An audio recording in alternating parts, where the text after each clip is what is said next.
Hello everyone, welcome to the 2023 All-You-Can-Board Holiday Gift Guide. I'm Carlo and I'm here with Dylan and Braiden. This year's edition of the gift guide is going to be our biggest yet. We had gift guides the last couple of years as well, and we've got a bunch of new recommendations this year. So if you want some additional ones, we'll link the last couple of years in the description below. So that's 40 additional ones. We're trying as much as possible to have new recommendations this year, and we're also trying as much as possible to target games that are as widely available in stock as possible. So we're trying to stay away from like Kickstarter exclusive, out-of-print games and that sort of thing. But of course, no promises. Things can change by the time we've filmed this. But yeah, how's it going there, Braiden? Yeah, it's good. I mean, we got 10 categories here today. Some brand new, some returning favorites, of course. But of course, one special category at the very end, too. And it looks a little bit different here today. Where are we dealing? So we are in Victory Pines, which is a local board game store, our board game store of choice here in Winnipeg. You may have noticed in all our videos, we have a sponsorship from Victory Pines. So if you are in Winnipeg, you can also, this is where we recommend you come buy your games. And you can also, I think, what's our promo code? The people Top Shelf Billing. Top Shelf Billing, of course. That's in store only. I just wanted you to say it because I remember how because you know I don't at the believe in start. it. Yeah. Also, I was at this whole intro. I was like almost trying not to laugh because the way you started it and then the way you talked. All I could picture in my head was like it's the NFL Sunday. I was like da da da da da. You got the cue cards. Basically, it's great. Hello everyone, welcome to the 2023 All-You-Can-Board Holiday Gift Guide. We got 10 categories here today.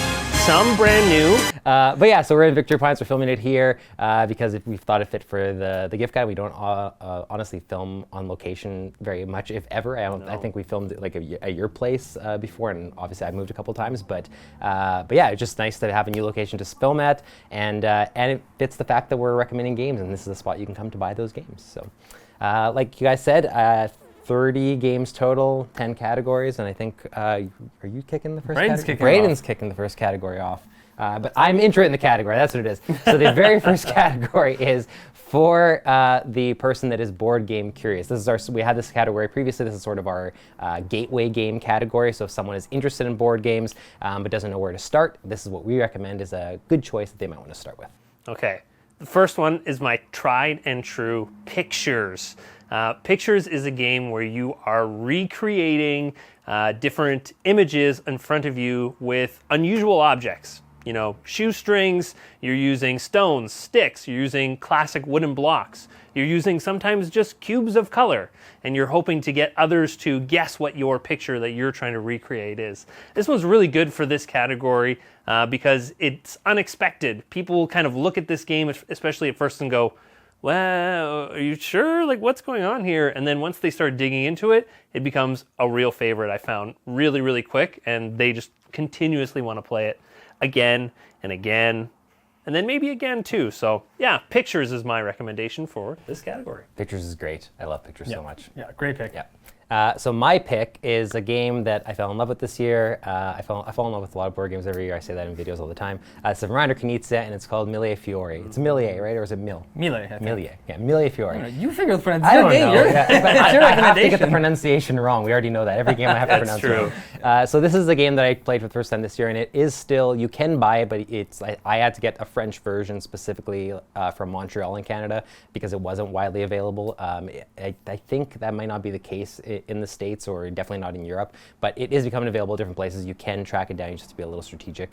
I love this game. It's really, really simple base rules, and the fact that I have the French version shows how easy it is to understand. Like there's no, it's all iconography. Like there's nothing you need to be like reading that I needed to have the English language there either. And you really are just putting these little colored diamonds onto, like, I think it's 5 different areas of the board, and you're having to kind of choose each game that you play based on the cards that are available, where you want to try to fight for territory, where you want to try to fight for points, and each one sort of has different bonuses and different ways that they're going to combo off each other. I won't get into any more specifics than that other than to say it's a really simple game, really colorful game, and it's one that's specifically at the 4-player count, which I think for those board game curious, playing at higher player counts where you don't have like a lot riding on your shoulders is a cool way to learn, like, and get into the board game space. Like I think we would all kind of agree that generally the best board game experiences we have tend to be at like when we hit that really magical 4-player 4-player game of a certain game where you have lots of people around the table. Mille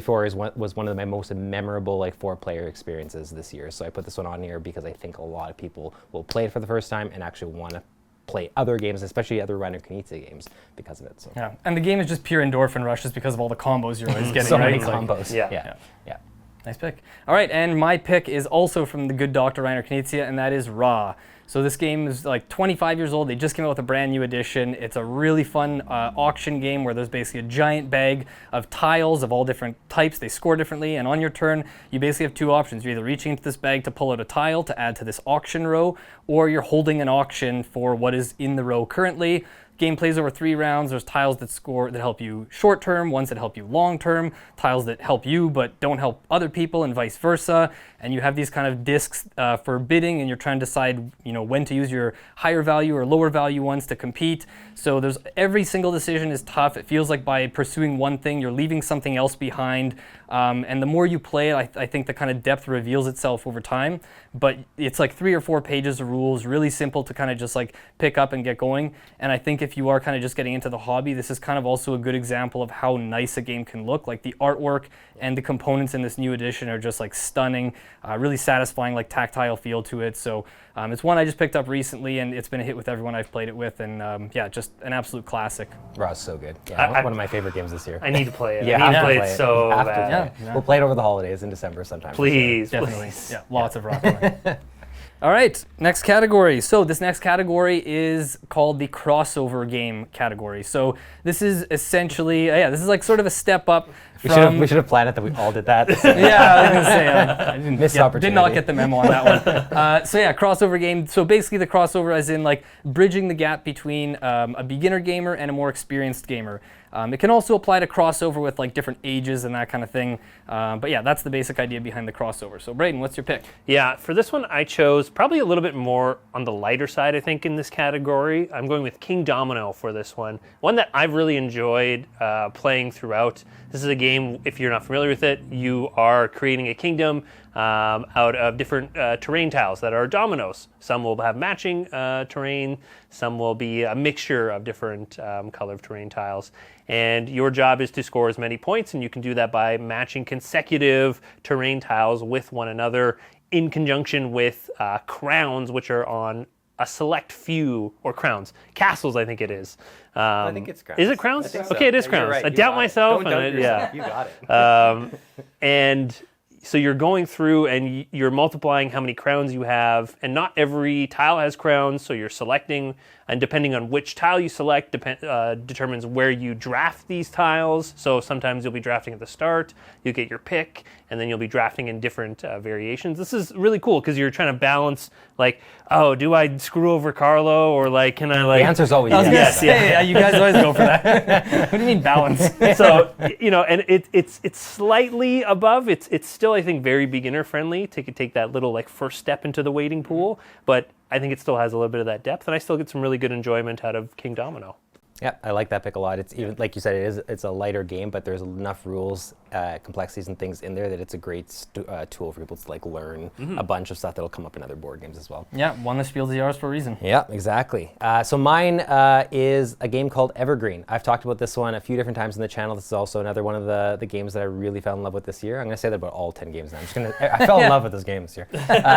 Evergreen is sort of a spiritual successor spin-off of a game called Photosynthesis, which I also loved, and in my opinion, it's now replaced Photosynthesis. Well, not replaced it, I still own both, but Evergreen just does everything that Photosynthesis does, and in a way that I prefer in Evergreen. So everyone's going to get this really beautiful dual-layered player board. You're going to have this area of different land terrains on your board that you're going to be having to try to plant different trees into. All of them have little actual components that you're going to be putting in there. So you're trying to plant in each of these different regions and also grow those trees into different size trees. You're also going to be adding things like rivers, bushes. All of them have different ways of scoring, and all of them are going to also be determined by a row of cards that is being laid out on the table. And that row of cards is not only going to dictate where you're planting or where you're growing your your trees or and into higher ones or planting the seedlings in the first place.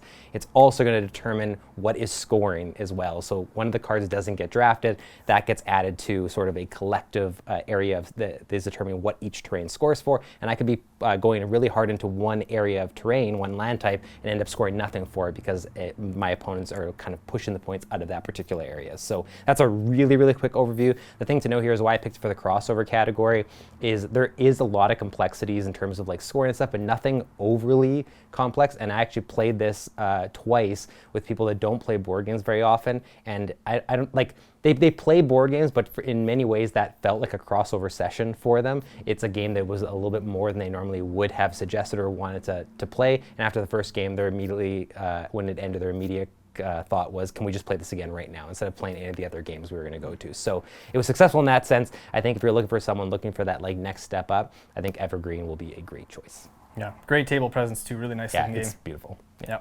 All right, and my pick is a game that came out last year called Caesar's Empire. This is a very underrated, overlooked game that I've just been trying to get everyone to play right now, basically. It's a 2 to 5 player sort of route building game where you have a map of Europe, right in the middle is Rome, and you're basically just trying to connect one of your neighboring cities back to Rome. So the map is kind of expanding as people keep building out further and further. And at the end of every turn, you're going to be scoring points for the route that leads back to Rome. But you're not only using your own roads that you've laid down, you're using other people's roads too. So you're both balancing creating your own little networks that you can kind of keep using to get bigger and bigger chains of points over the turns. But you're also trying to kind of weasel your way into other people's networks so that you're scoring points off other people's turns. So when it's not even your turn, you're scoring passive points by kind of, worming your way into these sort of like really beneficial spots. And as you connect to these cities, you're picking up different types of tokens that either are telling you like, sort of like I was saying about Raw, specialize in one thing or diversify. And by doing one, you're kind of negating the other. So again, you're always tough decisions every turn. It's like lightning quick turns. The game plays in like 30 to 45 minutes. Really, really fun game. Simple rules to get into, but I think this is one that a lot of advanced gamers are going to really appreciate as well. And the bonus crossover here, I think, is that because of the kind of really cartoonish artwork, I think it's going to be really kind of attractive for like younger audiences to come into. It has the theme of, I don't know if you're familiar with Asterix and Obelix. It's an old like French comics from I think the 60s or so. So I think there are people who are maybe in their like 50s, 60s who might have grown up reading these comics or watching these who like maybe now you can get like, they're your parents and you can maybe rope them into playing this with you too. So I think it works on a variety of levels and it's just an amazing game that I think more people should be checking out. So yeah, Caesar's Empire. As soon as this category came up, I immediately knew what Carlo's pick was going to be. Without even like, I think we were talking over WhatsApp or something, or it was over the Discord. And I already knew without even we didn't have to say anything. Yeah, we're like, I created this category around the game. I was like, how can I recommend Caesar's Empire this holiday? And I was like, this is the perfect category. It's really good. It is the perfect category for it. I still have to play Caesar's Empire. I think you're gonna really like it. I think so too. Yeah, super good. Great game. Yeah. All right, our next category is those games that we want to play for large gatherings. So, especially over the holidays, you might be at a large gathering yourself. This could be a good opportunity to play Monikers, which is my choice. I like to describe Monikers as charades on steroids, where you have 3 rounds of charades and it varies. So you build your own deck of cards. You don't even need the game, honestly. You could build, you can play this by different pieces of paper and putting it into there. But the game also comes with different cards that are outlandish, ridiculous, and reference a lot of great, hilarious pop culture, which you can use. So, but Monikers, you start with basic. You can read what's on the card to describe it. It'll say what it is. You just can't say the word itself. The next round, you do one sound or one word to describe it, and then you, again, repeat the same deck. So you're using the same cards again, but now third round. So you're more familiar with it, and it's just charades, and it becomes just chaos, and it's hilarious. It's created so many memorable moments for me, especially over the holidays. I played this with my family a couple different times, and uproarious laughter because people are doing things so weird, and it's like, why? But one person gets it out of like the whole group guessing, and that sticks with that kind of moment, and I think that's what really what I really, really like about Monikers and why I've picked it here for your large group gatherings. Yeah, it's like one of those games that you almost can't go wrong having a game like this in your collection, because even if you're not playing like all the time, as soon as you have that moment where it's like, oh, you have a large group together, we have a group of people who don't play games and they just want something they can do on the couch. It's one of those games that when you pull it out and play it, it will always be a positive experience. People will reference it, be like, remember when we played Monikers last holiday? Like, so it just, that's a great pick. I think it's almost just like everyone should own a game like this on their collection. So. My pick is a game called Veiled Fate. So I went a little bit different with this one. It does accommodate large gathering, obviously, but it's going to look like a game that is maybe not the type of game we would normally pull out at a large gathering, especially with the table presence the way it is. It's going to look a little bit intimidating.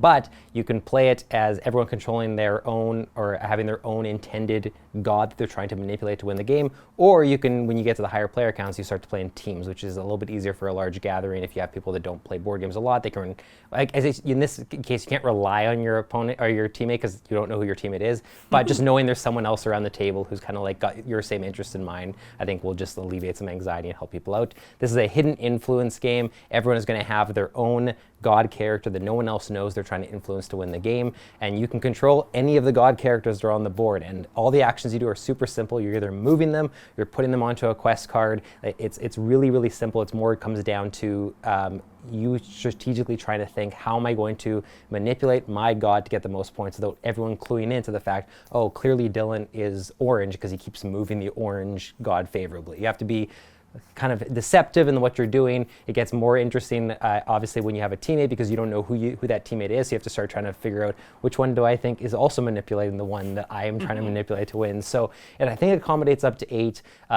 What I will say is, if you want to pick this up yourself, you might be able to find it in your own like local game store. If you're wanting to buy it online, I believe you have to go through the publisher, and they do have it available on their website. But I have seen it at local places before, so I think it's just one of those things where, depending on the store, they ordered in from like the crowdfunding or if they just have copies kicking around. But if you're interested in it, if this sounds cool, we have featured in other videos. I've talked about it a little bit more in depth in some other spots as well. And we just featured it on a Play It, Skip It as well, so you can see some in-depth thoughts there. But I love this game, and I think for large gatherings, when you want something a little bit different than what you're expecting to play at a large gathering, Veiled Fate will be, I think, catch people off guard. You might even end up being a board game curious game at the same time, where someone's like, what was that game we played? And yeah. Very unique game. And the publisher is IV Studio, by the way, if you want to check out their website. Mm-hmm.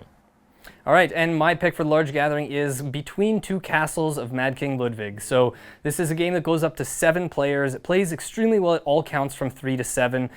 There is also a solo mode and a 2-player. I have not played those, but the basic idea is it's a semi-cooperative tile-laying game where you're building a castle with the person on your left and also building a castle with the person on your right. So you're going to basically start with a hand of tiles that no one else can see, and every turn you're going to pick 2 of them, put them face down in front of you, and pass the rest of the person on your left. When everyone has picked their tiles, you're all going to flip, and then you're going to be sort of discussing with both of your neighbors kind of at the same time as to which tile is going to go into your castle and which is going into the other. And it creates this really fun table dynamic where you're like, oh yeah, this tile, this is perfect. And someone's like, hey, what are you doing? That should go in our castle. I'm like, oh, well, no, the next time I'll put that one. And then you kind of get these glares across the table, and then someone's looking at you spitefully because they want to start helping the other person. But you really can't just, hold a grudge against someone, because at the end of the game, let's say we tally the scores and the castle on my left is worth, let's say, 20 points, and the one on my right is 50 points. My final score is 20. Your final score is the lowest castle, so you have to manage your priorities equally. And win or lose,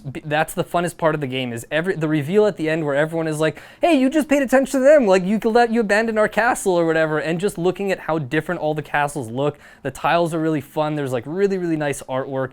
Everyone just has a blast regardless of what the score distribution is at the end. Really, really fun game that has a lot of replay value, and I think gives you that feel of playing like a more substantial board game with a lot of players at the table, where everyone feels involved the whole time because it's all simultaneous plays. So great game that I've played many times, and I highly recommend you check it out. Can I just say that this is the best thing about having all 3 of us in here for these categories, not only giving people more options, but just the fact that like we have a category like big gatherings, and there's so much difference between the 3 games that people are like, I have a very specific gathering or a specific case scenario I want to pull out a game for, between the three of our picks, they might find some for sure. Monikers, Veiled Fate, Between Two Castles, very different games, but all work really great for this category. And they're all very different from the ones we picked in large gatherings last year and in the previous years as well. So again, don't forget to check out the last couple of years' guides if you're looking for additional recommendations.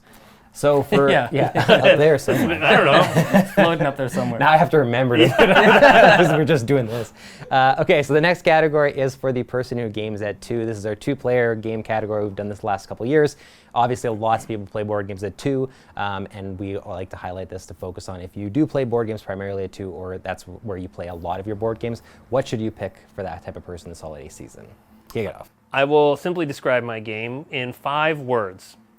The best Uwe Rosenberg game. Wow. I did that simply. Just lurking right in the background, just right over there. But it's best at 4.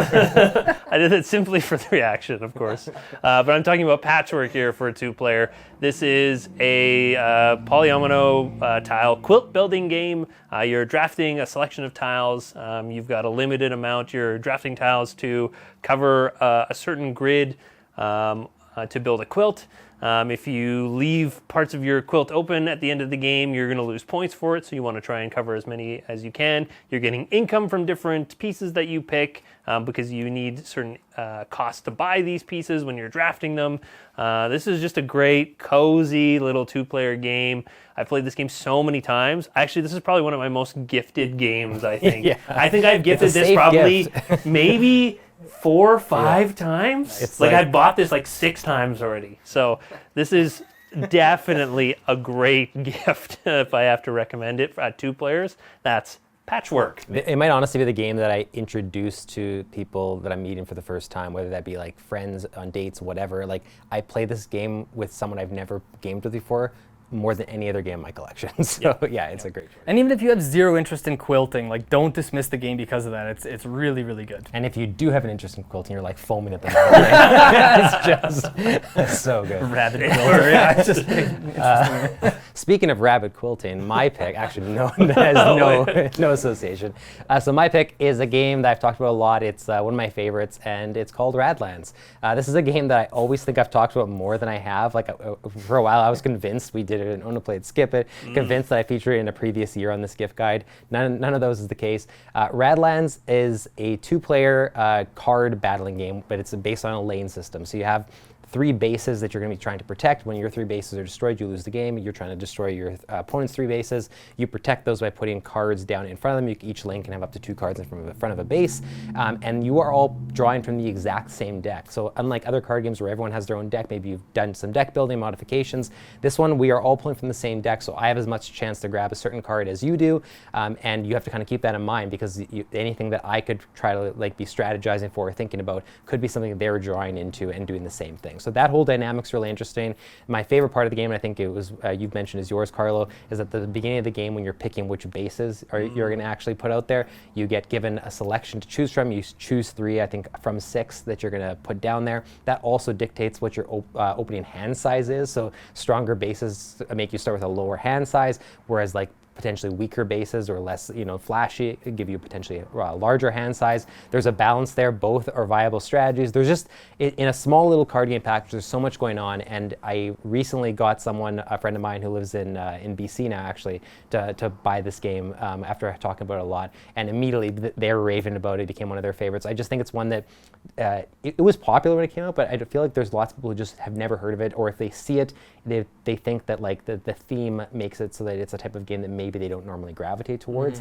It's a very it's a beautiful theme and colorful, but it also is very distinctly something that other people might see and be like, that seems out of my wheelhouse. Whereas the core gameplay mechanics themselves are just so solid and so simple, and they invite multiple playing over and over and over again, because every game is a little bit different. So yeah, that's Radlands. I love it, and you should play it. Yeah, beautiful artwork. Don't let the post-apocalyptic theme make you think it's more kind of dark and bleak than it is. It's a fun game. Yeah. This is the game that you love to curse your opponent. And yes. you go, oh my god, I can't believe you did that. And then you do something else, and then the other person's like, Oh, but yeah. Yeah, and very swingy. Every Yes. game, almost every single game I've played, I've either thought I was going to win and then I lost, or thought there was no way I was going to win and I did, because it swings back and forth and you're never really out of it, which is great. So. Can I just say real quick, I feel like we should call this the two-player game category, because for the people who game at 2 could be interpreted as you play your games at either 2 a.m. or 2 p.m., which is oddly specific, and I don't know how you'd recommend a game for that, so hopefully nobody interpreted the category that way. I mean, have you not played Patchwork and Radlands at 2 a.m.? I think. Oh, I have, but I don't know if they're the best 2 a.m. games. That'll be our category next year. Just the best games to. We should do a whole video. Best games to play at 3 a.m. At Best every games to play every at 3 time a.m. of day, yeah. We could use the 24-hour live stream. That's to 24, Exactly. That's There it 24 is. videos right there. Lock it in. All right, my pick for this two-player game category is Summoner Wars. So this is specifically the second edition Master Set. This is an older game that was released I don't know how long ago, and they kind of re-released an updated version. The basic idea is, think of it, it's a chess-style game. It's played on an 8x6 grid, I believe it is. It comes with 6 decks in the box. Each deck is its own faction. There's I think ice trolls and cave goblins, and there's like the skeletons and whatnot. And you basically have a leader that represents your summoner, that represents the leader of your faction, and you are trying to defeat the other person's summoner. But the rest of the cards in your deck are all different types of units that have different abilities, magic, ranged attacks, short, like melee attacks, all kinds of things like that. And you have these kind of portals that they'll spawn out of on the map, and you can lay down new portals. So it's very spatial, very puzzly in the sense of how are you going to move around the map, how are you going to use your magic, when are you going to risk, attacking from certain range or whatnot. Very, very interesting game. I think this is the type of game that if you're just going to play casually once in a while or play with a different person all the time, then I would definitely lean more towards their picks. This is the type of game that you want if you're someone who plays with the same person a lot. This is the type of game, I think when we played it, Dylan, we both said, man, if this game was around when we were like teenagers or something, we How many games have we said that about? I know. Because it's a game that you really want to dive into a lot and start to understand the nuances of all the different decks and play with a different faction. And if you really like the game, there's basically mini expansion deck where you just buy a deck that's a new faction, so you can add a lot of replay value to the game. And even just playing the same factions over and over, the cards are going to come out in a different order. It's going to play out differently every time. And when you get to the end of your deck, that runs out and you basically lose the game. So it's on a timer, so they're quick, snappy games too. Just really, really good game, and nice kind of package in terms of the artwork and everything. So yeah, I highly recommend Summoner Wars if you are buying for someone who has a dedicated gaming partner that wants to dive deep into something. Yeah, solid game. Yeah, and if you heard the ambulance or the police in the background, they were coming for me for my opinion on Patchwork. Yeah. They heard you say best of heroes in per game, and we sent, you didn't see. Yeah, that's right. We put in an APB, and they're coming to pick you up. So. All right, next category here. So this is for the puzzle lover in your life. So there's a bit of room for interpretation in this category. I think we've all taken a different approach. This can be whether it's jigsaw puzzle, you're talking Wordle, crosswords, spatial puzzle, Sudoku, whatever it is. I think we each have a different sort of take on this, but the idea is that it's for someone who is playing games, who likes doing something on their own, where someone else isn't kind of messing with their progress or attacking them or that kind of thing. The puzzle lover when you don't want to buy them a puzzle for Christmas. Yeah, exactly. Yeah, when they've moved past or beyond the jigsaw. Yeah, when they've solved the all-white puzzle.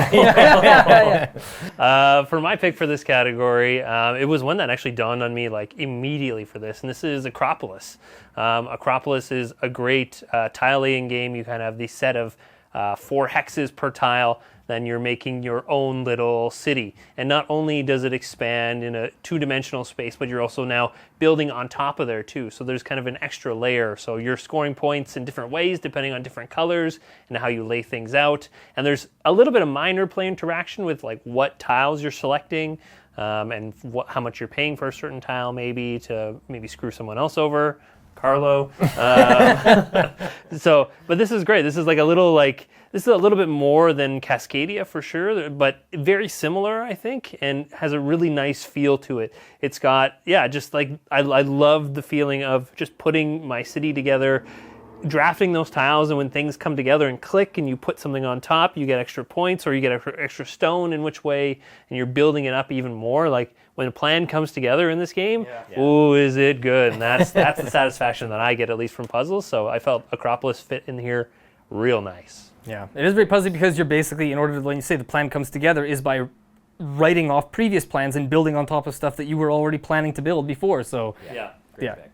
My pick for this category is a game, wait for it, that I absolutely fell in love with this year. And that is Fit to Print. So Fit to Print, as soon as we covered it when it was on Kickstarter, and both of us, me and Carlo, when he first played it, we I think kind of looked at each other and said, this is going to be a game that like we play a lot, and it stays in our collection for a while because it's just so easy to get into. It plays so quickly. There's ways you can customize it. But for that puzzle lover, you're specifically working on your own specific space that is like the front page or a page of a newspaper. And so you're going to be picking up tiles on a timer and having to decide how many tiles you want to commit to having to fit onto this space. And then once do you actually, what's the word you say? Do you say print or layout? Layout. So when you say a layout, you're done from that phase now, and you alone go into the next phase if your opponent wanted to stay in the previous one, and you now have to take whatever you've committed to actually fitting into your page, and you have to now organize it all. You have to try to like look at it spatially and say, can I fit everything I committed to? If I can't, what am I willing to lose? And proximity to other tiles, and tiles being next to certain other tiles all earn you points. So there's enough different variety in the ways you're scoring points that you're never going to be able to perfectly keep track of everything, and you're always going to have to adjust on the fly. So it's like having to do that spatial puzzle, but always having to be malleable and flexible with what you're doing, which is always leaving room for improving the next thing you play, which makes you want to come back to it again. The entire thing, I think, plays in like, I think you can play it under 15 minutes. Well, it's 3 rounds of 4 minutes each, so technically it's 12 minutes with the minor scoring in between. But. Yeah, it's a really cute and beautiful game to look at, and there's ways to modify it. There's some other additions you could add into games too. You can do different variable lengths on how long you actually give yourself to do the layout. It's addictive, it's easy to play, and it's one that I could, like, again, because of how quick it plays too, for puzzle lovers specifically, but just in general, I think you're going to have a lot of people that are going to want to come back to this when they play it for the first time. Yeah, you guys already both have a copy, and I'm also going to be buying a copy, even though I have access to play it. It's that good. It's really good. If Radlands was the game that you curse your opponent, Fit to Print is the game that you curse yourself. Yeah, exactly. In a great way, though. You go, why did I take those tiles? It's so good. Yeah, very good one. Okay, and my pick for this is the Guild of Merchant Explorers. So I did an actual full review of this on the channel recently, so if you want to know like more details about it, you can go check that out in an episode of Own It, Play It, or Skip It. But the basic idea is that you have a map. There's 4 different maps in the game. The game plays over a series of rounds, and you're flipping, there's different terrain types, and you're flipping a card from a deck, and it'll tell you which terrain you can build on. So you're putting these little cubes, and you're kind of expanding. You start in the middle of this map, and there's all these different little things kind of sprinkled throughout the map, different ways to score points, all this kind of stuff. But at the end of every round, you basically are going to reset and wipe everything off, and then in the next round, you basically have to start from the middle again. The only way to start from somewhere that isn't the middle is that you have to build, in the middle of a round, you have to build these villages where you have to kind of commit to an area and invest a little. And so at the end of the round, your villages stay, so in the next round, you can actually start building out from your villages as well as the center. So it's about taking these risks, because sometimes you start committing to try to build a village and then you don't get the cubes you need, and then the round resets and you aren't able to actually accomplish your goals. So it's one of the toughest, most challenging puzzle games I've played, and it's one of those ones where it's pretty much multiplayer solitaire. I prefer it playing most solo. It's an excellent solo puzzle, but if you want to be having that puzzle experience where you feel like we're all doing a puzzle in the same room at the same table, and it's kind of just who is doing it best or quickest, because you're kind of racing to certain goals. This is an excellent game. It does a lot of stuff I've never seen done in other games before. Very easy to get into, even if you haven't played it in a while. The rules are very simple. Just really, really good game. That's the Guild of Merchant Explorers. Yeah, this one caught me off guard. I think it was something to do with the name and maybe even the artwork. I don't know. Like, nothing's bad about it, but like I didn't have many assumptions going in. I didn't think I was going to like it, it was very unassuming. And then when you showed it to me, it was one of the bigger surprises that year. Like I really liked it. Yeah, it caught me off guard too. And when you mentioned the artwork, it's kind of got that old-timey map kind of thing where it's like the colors are faded, so some people might be turned off by that, but don't let that turn you off from the game. It's really good. I have to steal this one again from you. I didn't get it. I set it up and I just didn't get a chance to play it. And then such a good game. It seems so good. Okay, our next category is the game that you will buy for someone that will likely stay on their shelf for probably too long. Which for a lot of people is like most board games. Guilty. Very guilty. And especially with this game that I'm going to be recommending, Captain Sonar. Captain Sonar is you can play 8 to technically 4, I think. Maybe 6, but 8 to 6. I wouldn't play with any less than 6. Where it's basically a submarine real-time battleship game. So it's you versus another team of 4, or your team of 4 versus another team of 4, and you are piloting the ship, you are operating its different systems, you're firing radars, you're firing torpedoes, laying down mines in this map, and you're navigating this map to a certain extent, and you're having to cross off different systems, and you're hearing the other team and where they're moving, north, west, and one person's tracking down and trying to figure out where they're going to be, all in real time. The chaos that happens here throughout, and you're conferring with the person on the phone. Do we have radar? Blah blah blah. As we're going, okay, fire it. See if we can find out where they are. Launching torpedo, surfacing, like this the entire time. The chaos, the excitement of a hit, because it only takes 2 damage or 2 direct hits to end the game completely. The thrill of when you get your first hit and the game is on its last legs. This is just such a good experience, and one that I long to play. And obviously the reason why it will probably stay on the shelf for too long is it's ideal probably at 8 players. Exactly. And you need to have exactly 8 players. Yeah. You get 8 people in, and then one person bails last second, and you can't play with 7, so that's why it sits there. That's right. But Captain Sonar is a blast, and that's why I'm recommending it here. Great pick. My pick is a game called Frosthaven. You might have heard of it. It's a sequel to a game you might have also heard of called Gloomhaven. I've talked about it a lot. Very popular game. This one sits on the shelf for a while because, one, it takes a while to get through it all. Even if you were committed to being like, oh, we're going to play this every day, you're still probably going to have to spend a month playing this, and that's not realistic to play it every day. So you're going to have to take some time to actually get a group together, and it's just those big box like campaign games can sometimes not always be the easiest thing, especially like for someone like me who is in my 30s to necessarily always be able to be like, oh, like let's just get someone together this weekend. So sometimes there's even gaps between the sessions. So it's going to sit there for a while, but it's worth it when you actually get to the actual sessions. There's so much meat on the bone. There's so much to actually dive into. And the best thing about this, it's why one of the reasons I picked for this category, is that it's the type of game that even if it's sitting on your shelf for a long time, when I was really excited to play Gloomhaven, when I was really excited to play Frosthaven, I on my own opened it up. I found organization strategies the way I wanted. I looked through characters. I looked through ability cards. I planned what I wanted to do.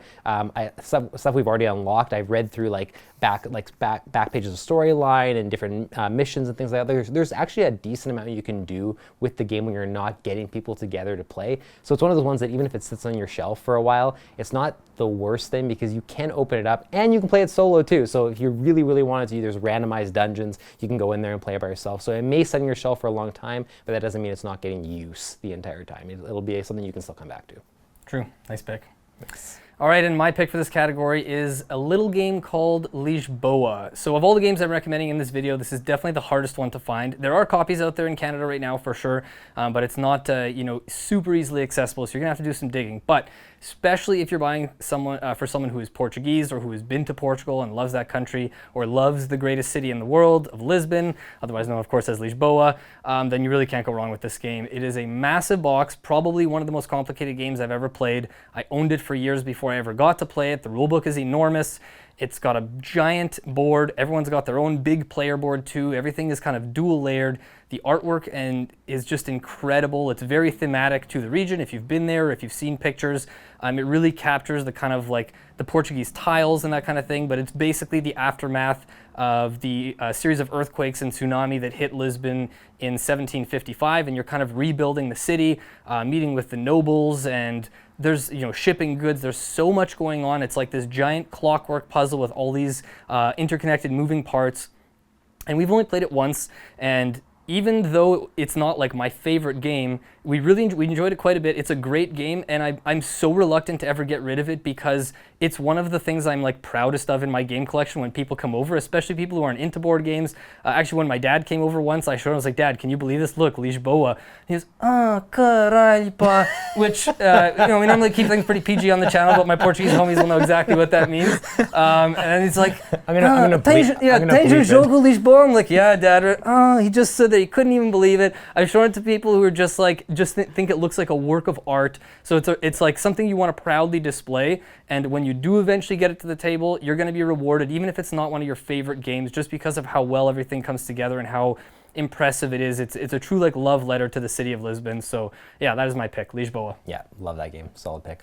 Next category is for a game that can help with mental health. This is our mental health category. Obviously, if you followed our channel for a while, mental health is something that's really important to us. We did a full live stream around mental health. It's something we want to continue to support going forward. So we thought we would do a pick and give our little explanation for each one on why we think this is a game that can benefit your mental health.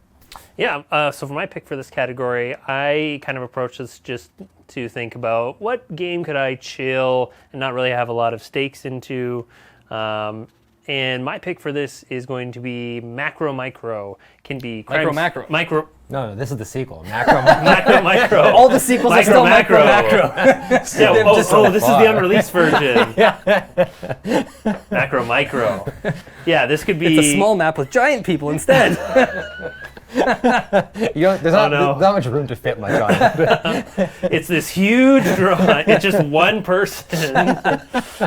No, this is a very chill game where you have a fully drawn map of a city, and throughout the city there are like different points in time. So for instance, if you see someone walking and they lose their hat, okay, you'll see them start walking in one section, and you'll try and follow them to another part of their path and try and figure out where they went to figure out, where did they lose their hat, and try and figure out, it got caught in this tree over here, and then that'll take you somewhere else. But there's a few more, I would say, sinister crimes, especially in the first two games that I played. But this is very chill. This is just very, you can fold it out and just look around. You're not having to calculate severely. You can just, you play with someone else too. You can chat about what you think happened, where they go, and you're just searching a map. This is like a slightly more advanced Where's Waldo, but not much more Where's than Waldo that. on steroids? Yeah, exactly. So now I'm completely lost. It's a great pick. Thank you. We've all played it, and I think we all... I just like that, you can play by yourself, you can play with someone, and it's very low pressure, low stakes. You can kind of take it at your leisure. You can do many missions, you can do one mission, you can do not even a full mission, do whatever you want with it. Just kind of have it be something that, just something to fill the time. Great.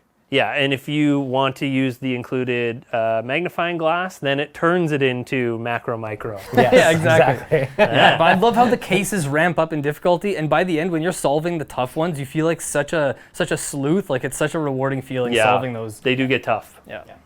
My pick for this category is a game called Clover. We've talked about this one a lot as well. This one continues to climb on my list almost every year. I think you have it higher than me on your top 50. Mine is, I think it's going to just keep climbing every year because every time I play it, I fall in love with it a little bit more.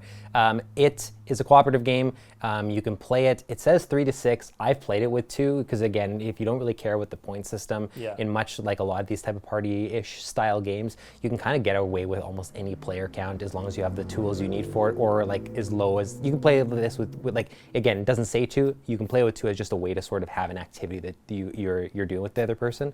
You basically randomly put these cards into 4 segments of this clover, and it's going to connect 2 random words, and you have to come up with a single word clue that will guide people to those 2 words specifically, and you have to do that for all 4 sides of the clover. You then remove all the cards, add in at least 1 random card. You can start to add in more as you get more advanced with the game, shuffle them up, and then as a team, besides the person who actually wrote those clues, everyone else at the table is going to have to figure out how to reposition the cards to complete your clover. The reason I put this on here is that I just played this with a group of, there was 5 of us in total at a cabin in October, and it was, I think it did so much for our collective mental health, just in the sense that we were having such a great time, and we weren't all we all knew each other, we weren't all super familiar with each other, we hadn't all hung out in this type of setting before, and it's something that you have a period of the game where you get your own space, you come up with your clues, you can take as long as you want. We didn't have any rules about how much time to take. People could go grab drinks if you were done, whatever.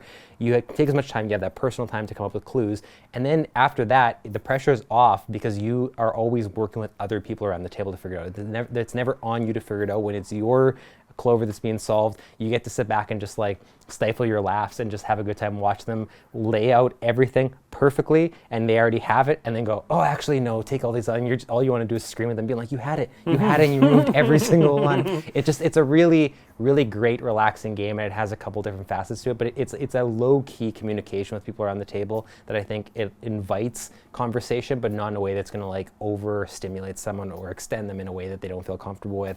And it's flexible player again too. I love this game. It is now literally never going to leave my collection, and I think it's probably going to continue to climb each year. I think it's just such a solid design. Really, really fun game. Yeah, someone would say number 3 of all time. Some might say. Yeah, at least one person would say. And my pick for this is a game called Can't Stop. So this is a classic from 1980 that is one of the only dice-based games that I enjoy. And part of the reason I've nominated this for the mental health category is, one, even though there is definitely some skill involved in the game, and you can see there are people on ranked high on Board Game Arena who win way more often than they lose. Ultimately, it's a game where everyone always has a pretty good shot at winning because of how much it's based on the dice rolls. So you have this little it's like representing a mountain with the numbers from 2 to 10, and on your turn you roll 4 dice, and then you take the dice and make different combinations of the pairs of dice, and then you pick which kind of numbers, which tracks you want to try moving down. But it's a push your luck game, so you can keep deciding if you want to roll again and keep trying to go and push even further. But as soon as you can only go down 3 paths at a time, and as soon as you roll dice and you don't have, and none of your combinations allow you to move down those paths anymore, you basically bust and lose all of your progress. So I guess I have to yell over that motorcycle. He's so excited about that stuff. He's getting down. He can't stop. Yeah. So it's about trying to decide, when do you want to lock in your progress where you are, or when are you going to get tempted and go just a little bit further. It kind of reminds me of some of the games you would see on The Price is Right and that sort of thing. But it's a type of game, whether you win or lose, people are kind of chanting around the table. You're trying to like egg people on to keep pushing. Oh, you're stopping already, eh? You don't trust the sevens. You're like, okay, fine, I'll roll again. And then you bust and everyone laughs, and it's always a good time regardless, and it plays so quickly. Very little like brain power involved. Like if you're just not feeling like something that's going to really be taxing, it's just a really, really easy game to get into and lots of fun every time. Yeah, solid pick. I love Can't Stop. And you can play it online too, Board Game Arena. It's actually the tutorial game for Board Game Arena. That's how easy it is. If you make an account on Board Game Arena, this is how they show you how to navigate the website by playing Can't Stop. Yeah, so good. All right. Next up, we've got the stocking stuffer category. So no hard and fast rules here. The basic idea is just that it has to be a small box and relatively inexpensive. So my pick for this is a classic card game called Coloretto.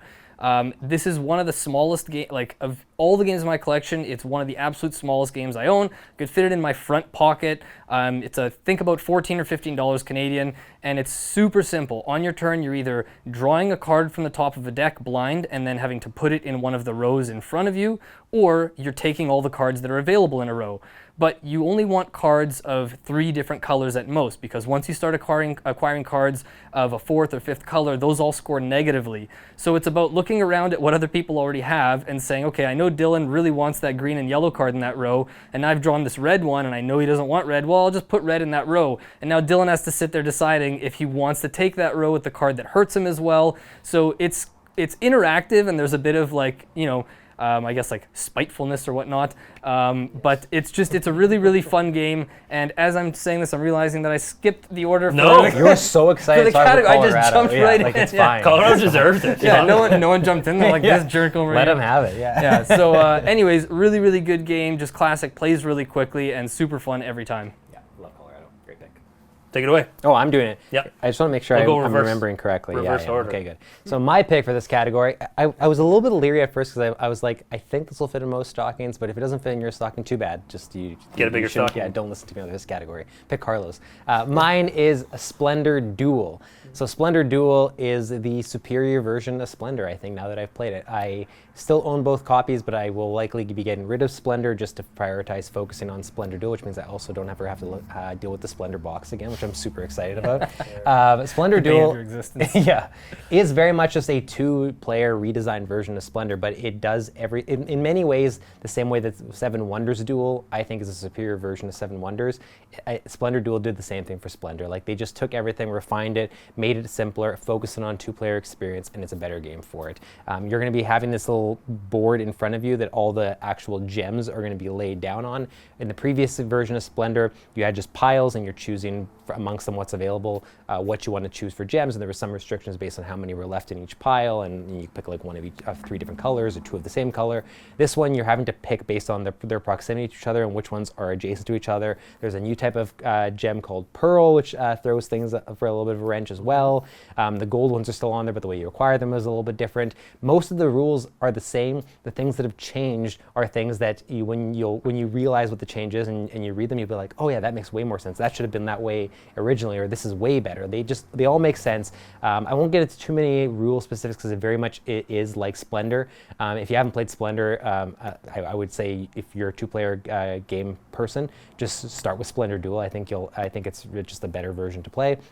But yeah, it fits in your stocking, or it should fit in your stocking. It's very inexpensive, and it's one of the best games I've played this year. It is honestly just a really, really solid game. So if you're buying for someone specifically that plays 2-player games, and you're wanting something that not only is going to fit in their stocking, but might actually be one of the best gifts they receive in that, not only in that stocking, but just in general, Splendor Duel is a really, really solid board game.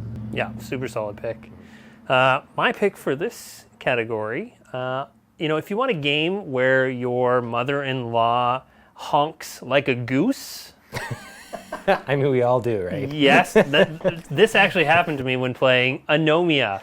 And of course, you can get the smaller version. So Anomia is a game, if you're not familiar with it, it's a game, spoilers. It's a small box card game where you're flipping over different cards in front of you and looking for matching symbols around the table. So everyone's going to go around flipping over these cards, and they have different symbols on them. If you ever see a match, you have to try and say, either they'll have categories on them, so one will say like cereals and mine will say type of fish or something, and I'll have to try and say cereals before Dylan tries to say a type of fish. Yeah. Whoever gets it first gets the card, and you continue on from there. The beauty is that when you take these cards off, they may reveal more cards underneath from previous rounds that didn't match, and you keep going around. So you're going to get like chains of lightning, and all of a sudden people are reacting and going, and there's just all of a sudden a honk off to the side. You're like, what was that about? And then you see, it said bird sound. You're like, oh, okay, great.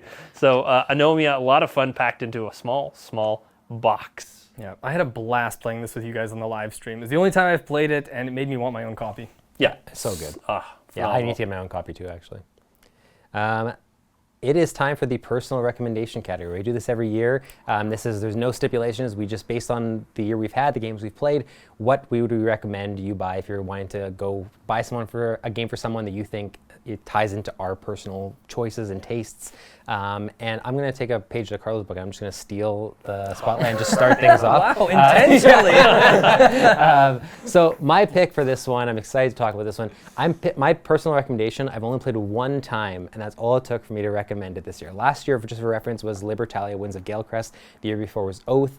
Oath was on my top 50 at the time. Libertalia is one of my favorite games. This one will likely be on my top 50. I don't know where it's going to land. It is Age of Innovation, a Terra Mystica game, I think is what it is, but just basically Age of Innovation. So the way my journey to get to this game, I never played Terra Mystica. I played Terra Nova with you at the cabin previously, which is sort of like I would almost call it now the entry-level version of this Terra Mystica universe. I haven't played Gaia Project. Age of Innovation, I'm so glad I started here. It is a big game, but it is also a game that's going to last you a long time. There is so much replayability in this game.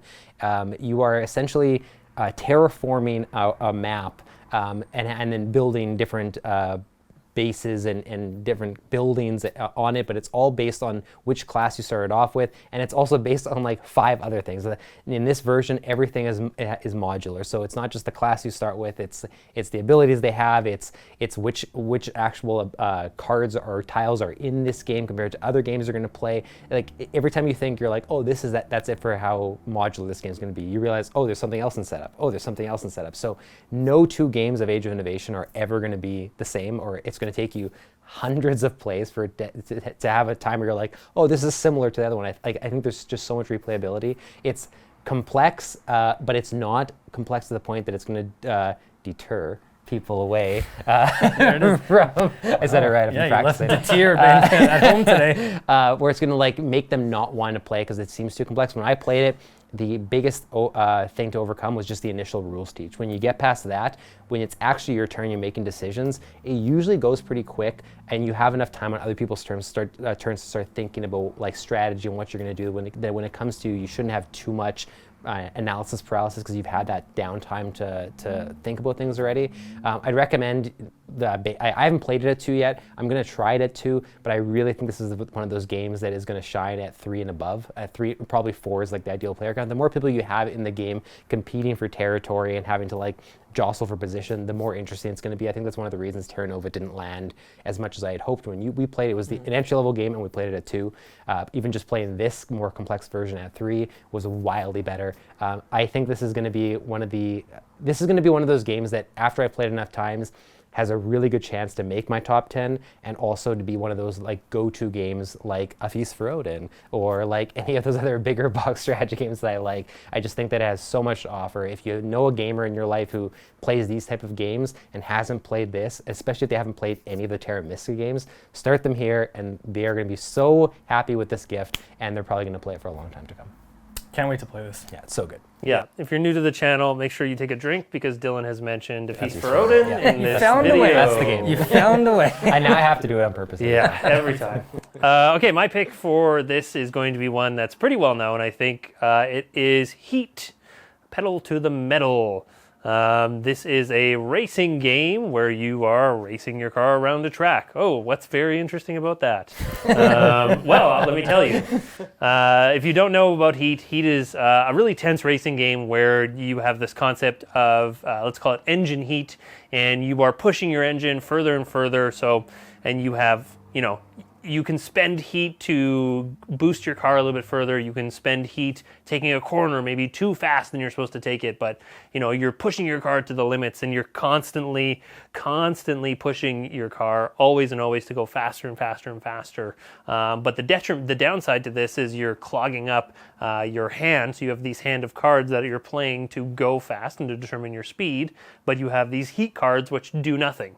They clog up your hand, and all of a sudden now you find yourself, if you have too much heat, you're going to not be able to go as fast as you want. So you have to find that nice balance of when to push, but then also when to cool off your engine to get some heat back so that you can push again, which is very, very thematic for the game. I'm a huge F1 fan, so this really resonated with me. And if you haven't watched Curating My Collection already that Carlo just put out, this copy that I bought off of him, and man, it's so good. If you can find it, I know it's been a little bit difficult to find, but I think there has been a restock, but still, it's hard to find, I think, for a reason, and man, is it good. I really liked it. I want to play it again. Yeah, it's a great game, and especially if you know that the person you're buying for likes the Mario Kart video games, it has that kind of rubber banding feel where the game is kind of incentivizing you sometimes to fall behind so you can kind of rubber band your way back into the front. So yeah, you really want to be picking and choosing, like when are you slipstreaming and like when are you pushing, like you have to be really calculated. And, it's good. So good. Yeah, it's really, really good. Nice pick. Okay, and my pick for this is Hansa Teutonica Big Box specifically.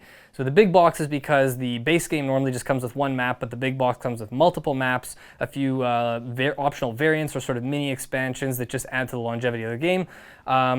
It has some similarities with Caesar's Empire, which I mentioned as my crossover game.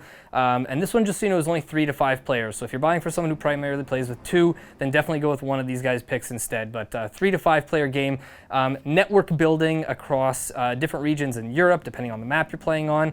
And you get 2 actions on your turn. And there's a few different things you can do. You can place these cubes on the map that represent merchants or tradespeople. Once they're on the map, you can move them around. You can bump other people's cubes off the map. You're basically trying to create a long enough chain that you can remove them all and put down a trading post in a city as like something that you've established. But you're constantly having people get in your way, and when people get in the middle of your route, now you have to spend additional cubes to bump them, and by doing that, you're giving them a bonus. So like I mentioned with some of those other games, I mean, you're probably picking up the fact that I like games where you have to get in other people's way a lot and force them to kind of work around you or get you out of there, but again, you're trying to decide, like, I have 2 precious actions on my turn. Can I really afford to just put something here and get in Braiden's way? He's always trying to screw me over. I got to get back at him, right? But you're going to get rewarded a lot of the time if you pick those kind of like really clever moments to get in other people's way. There's multiple different ways that the game scores. The game has played out differently every time I've played. We haven't even tried playing any of the other maps or with any of the optional variants yet. It's just the turns kind of fly by. Everyone is always kind of surprised by who won at the end. Just an incredible game that totally blew me away from the first time I played. I'm really happy to have it in my collection, and it's one of the games I'm like most passionate to be playing all the time. Like when we have game nights, I'm always like, do you guys want to play Hansa Teutonica? I can't get enough of this game, and highly recommend it. The only caveat I'll say, again, along with the 2-player thing, is if artwork and table presence and that kind of thing is really important to the person you're buying for, then again, I would go with one of their picks, because this is one of the driest, most beige-looking, old-school kind of Euro games around. But if gameplay is #1 priority, then there aren't many better games out there. This is the game on Carlo's top 50 that is, I've secretly been thinking in the back of my head, the game most likely to one day top Agricola as #1, if any game was going to do it. Because I don't know if any game will do it, but the way you've talked about it sometimes, I'm like, True. I just feel like one day Carlo's going to be like, actually, I'm just in love with this game. Maybe. I mean, Agricola's got 150 plays. Hansa Teutonica has, I think, 3 or 4. you So gotta get long there. way to go. But the fact that we're even having this conversation speaks highly of the game. Yeah, for sure. Yeah. You guys have mentioned your #1 game. Just One is my #1 game. I just felt like I had to. Yes. Oh, yeah. Everyone has already mentioned. You already have to. Yeah, okay. Get that out of the way before I was we. so confused. I'm like, what is this? I know right. exactly. Just one. Sorry. Yeah, Feast for Odin. Okay, take a drink. Okay. We're getting into the bonus round here. Why is it a bonus round? Quiet, you. We make the rules here. Okay? This is the bonus round because we said so. So this is our own categories that we came up with specifically for us. We actually don't even know what each other's categories are. We know what the games are, but we have no clue what the categories are. And it's supposed to be kind of fun. Like Yes. this is like if you might some of these things might have stuff to do with us that you've heard in other videos. Other ones might just be our own personal experience that we're sharing for the first time. But they're all supposed to be just a little fun. But we back these games in one way or another. Yeah, absolutely. Okay, so my first category. It's like I have multiple categories. Yeah, that's the surprise here. My category that I came up with is the game that Braiden would buy Braiden if he didn't already own this game, which is Blood on the Clocktower. Nice. Blood on the Clocktower is a big box social deduction game that plays up to 20 people, super flexible, good guys, bad guys. There are demons that you have to try and root out as the good people.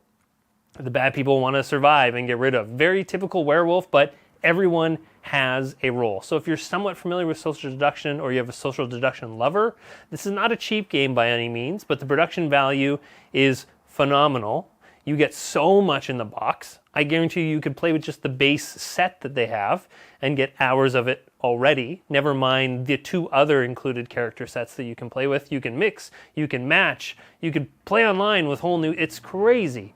It's so good. It has player elimination, but it does it in a way that person doesn't get totally knocked out of the game. It's very inclusive. Everyone gets roles. It's super interactive. You have to have someone running the game, but even running the game is super fun, which I did for these guys one time. Yeah. It's such a blast. I can't say I've had any experience similar to it in terms of social deduction.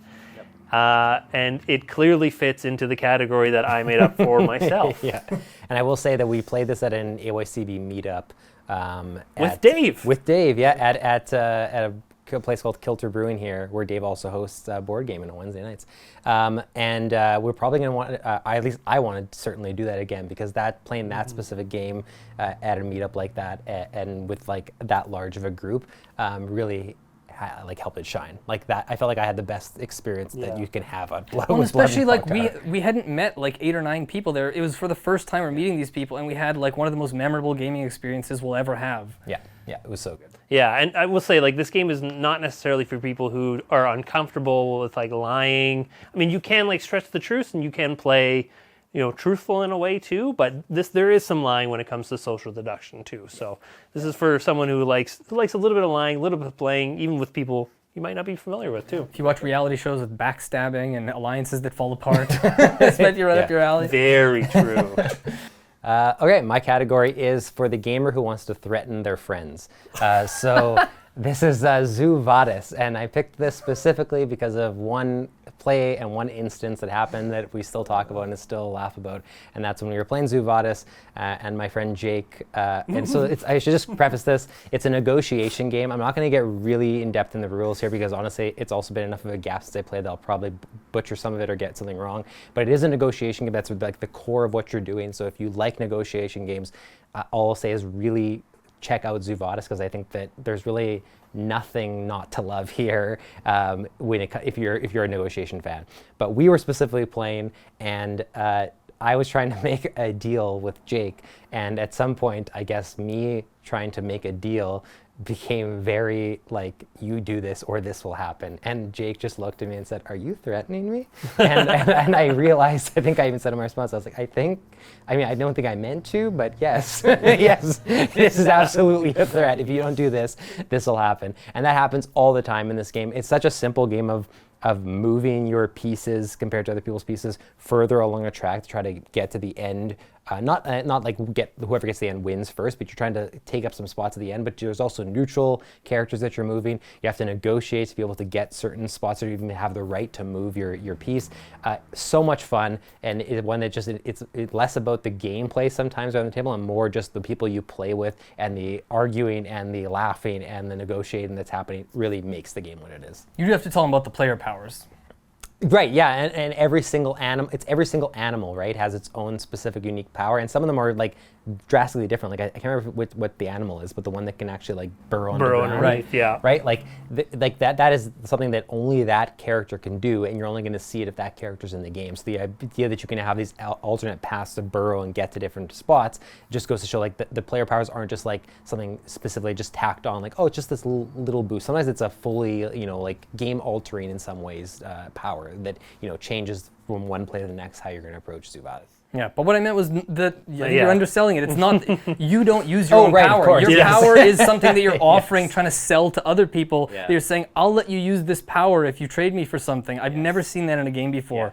Yeah, it's not like you own the power to use yourself. It's you own it as another additional negotiation tactic that you can offer to people, which is awesome. So yeah, just a great game. It's not the easiest to find right now, and that's mostly because Shut Up and Sit Down just featured it and raved about it as well. And so I think it's just the effect of now it's super hard to find. Everyone wants to buy it, and it's also going into the holiday season. But that being said, keep your eyes on, maybe pre-order it for someone. Check your local game stores as well, because even though it's not available online, they might be in stock there. But if you can get your hands on it for a negotiation fan, they're gonna love it. Yeah, I think we're going to be playing this game for years. Mm-hmm. Yeah, so good. Amazing game. Okay, and my category is when you need a game for the experienced or competitive group that plays too slowly. and this game is Time of Empires. And so playing too slowly can be for a couple ways, a couple turns. It could be that either one or two players or everyone in your group tends to just have slow turns, but it's not necessarily that. Sometimes a lot of the time when we play, we're a lot more social than a lot of other groups, I think. We're talking about the moves that are happening, whatever, and we enjoy that. We don't get to the end and feel like the game dragged, but we almost never can get a game under the time limit that is on the box, right? It's like, this box says 90 to 120 minutes, and 4 hours later we're wrapping up finally, but it's always a good time. But sometimes you have those nights where you just want to save the conversation maybe for later, and you really want to focus on the game a little more. So this is a big box civilization worker placement game where everyone has 2 workers, and those workers are sand timers that are 30-second sand timers. So when you take an action, you flip over your sand timer, and you have to wait until the 30 seconds are up before you can move it or before someone else can move it.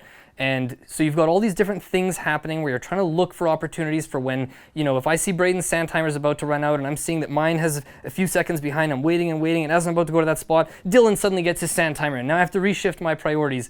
It's a real-time game. It plays over 3 rounds, and every round is timed to be 9 minutes. So the actual game is 27 minutes worth of game time, with a little bit of sort of scoring in between rounds. But realistically, you should be able to, once you know the rules, you should be able to get this game done in between like 30 to 40 minutes, which for the scope of the game, how many things are on the table, how many things there are to consider is basically unheard of. It's one of the most unique games I've ever played. It made my kind of heart race, and we were like sweating when playing it. I've only played it once or twice so far, but everyone kind of just said after the end, like, this is amazing, we have to play this again. It's such a fun game, and you have your own things that you're doing on your own board, but there's also a map that you're fighting over, and when the combat happens, you don't have a say in the matter. It just resolves kind of automatically. So I'm just like, Dylan's doing something else. I'm like, Dylann, just so you know, I eliminated you here. And he's like, wait, what's going on? And he's like, you have so many things to pay attention to, but it kind of simulates a real life thing. You can't just say, I need some more time. It's like, no, your civilization is crumbling before your eyes. Make a choice. So I love this game. I can't wait to play it more. Super unique game, and just, yeah, I can't wait to show it to you guys. Yeah, great pick. I can't wait to play it. I heard you talk about it, and I'm really anxious to play it. Yeah, that's great. I love a lot of game in a small time. Love the category too. Yeah. I think that's Yeah. so good. Yeah.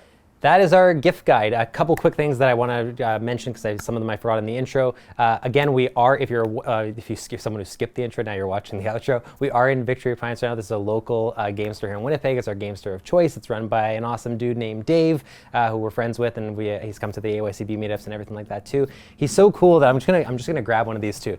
If you follow All You Can Board, which if you're watching this video, hopefully you do, you can come in, and it even says like this one says Braiden number 6. That's because it's Braiden's number 6th game of all time. He's put stickers on specific games here to highlight where it is on our top 50, or if it's on our top 50, or if it's on our top 10. So if you watch our channel, you'll get like extra little Easter eggs just poking around on certain games here, which I think is awesome. Now I'm going to put this back over here. Yeah, I like how you picked a game with Hitler on it of all the Will it stay number 6? Yeah. What a holiday appropriate game. If you order games from here, they are delivered locally in Winnipeg. They can be shipped in Canada, and it's just an awesome place to come buy games. This is where we come buy our games. You might even see us around here sometimes, or you can just maybe you'll see the celebrity board gamer. You'll see Dylan dance. Yeah, if I'm here, I'm going to be doing this. That's what I do. I also want to add just a quick thing about the store is that there is the best sort of used game section that I've probably seen. You can trade in games. There's so many games here that you won't be able to find elsewhere. Tough to find out-of-print games in this used game section. So just pop in every once in a while and see what's there. You might find something that you haven't seen anywhere else. You know when you see outside of certain establishments, the people in the costumes and they're like spinning the signs to like come in or whatever. Dave, I'm gonna talk to Dave now, and all it's gonna be is I'm gonna be standing up front going like this and just trying to get people to come in and buy board Just games. a big dice. Oh, he's got the costume. Yeah, he's already got it ready. Yeah, perfect. I don't need a costume. I just need to wear the toque. That's it. But yeah, again, so I just wanted to thank everyone for watching this video, our annual gift guide. If you end up choosing to buy any of these games for people, and especially if they're hits, let us know in the comments. We'd love to hear that some of these picks were a success. Or if you have other thoughts on some of these categories, oh, I thought you guys would have put this game here, or have you played this game, or what do you think about this game? I'm looking to buy some. If the person already has, the game you mentioned from that category. Do you have another suggestion? Like, let us know in the comments. We'll respond to them. We're happy to help out. And happy holidays. Thanks for watching the video. Stay tuned for our in about a month's time-ish or whatever, maybe a month and a half, our updated top 50 list, will include Braiden this time for the full top 50, so you'll be able to see where games have shifted, what new games are on there. Otherwise, thanks so much for watching. Do you have anything you want to add? Just if you want additional game recommendations, come join the Discord. There's a lot of people there who have played games that we haven't, and they might have recommendations that might resonate with you even more. Link in the description below. Yep. See you next time.